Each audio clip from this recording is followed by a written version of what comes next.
चला तुम्हाला शेळी कुठे सध्या दाखवतो. सकाळी सकाळी शेळी चारण्यासाठी आले. पावसाचं पण वातावरण झालंय, थोडं थोडं पाऊस न राहिले.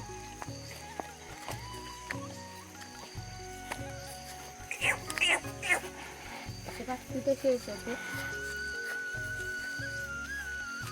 हळूहळू पाऊस पण येऊ राहिले. तुम्ही पावसाचे वातावरण पाहू शकतात.